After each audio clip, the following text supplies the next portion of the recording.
Les voies du fleuve. Le fleuve des Jolibas s'étendait comme une veine d'argent sous le soleil brûlant. Ses eaux portaient les secrets des royaumes disparus, les chants des ancêtres, et les larmes des rois déchus.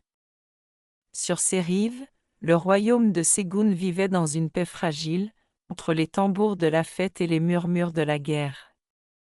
Le roi Fahari, dernier héritier de la lignée des gardiens du fleuve, régnait avec sagesse mais portait un fardeau invisible.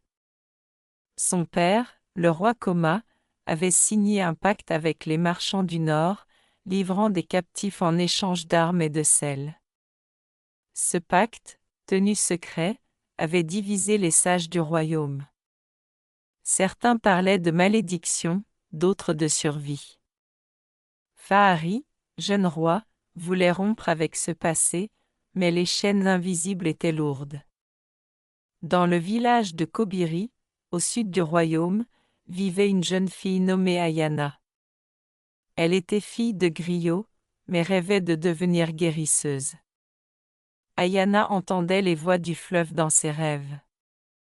Elle lui parlait d'un royaume oublié, d'un enfant qui viendrait unir les trois vérités. Un jour, alors qu'elle cueillait des feuilles de nkoma, elle trouva un masque enfoui dans la terre. C'était un masque de lignée royale, marqué du symbole du lion ailé. Elle le cacha, sentant que son destin venait de basculer. À accent grave la cour de Ségoun, Fahari convoqua les sages pour abolir le pacte.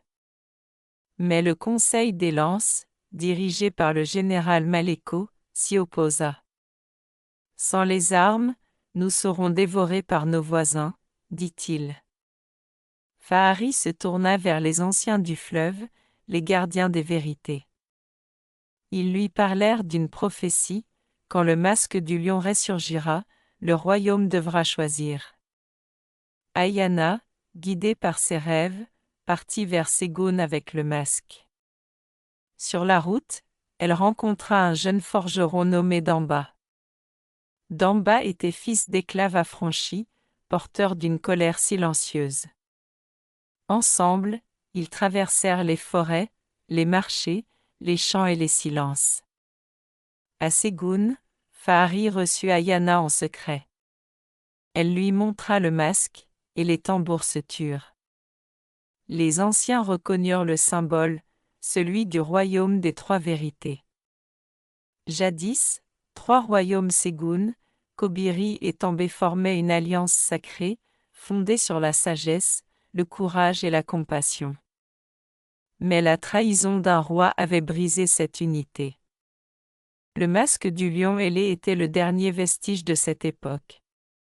Fahari comprit alors que son règne ne serait pas celui d'un roi guerrier, mais d'un roi guérisseur.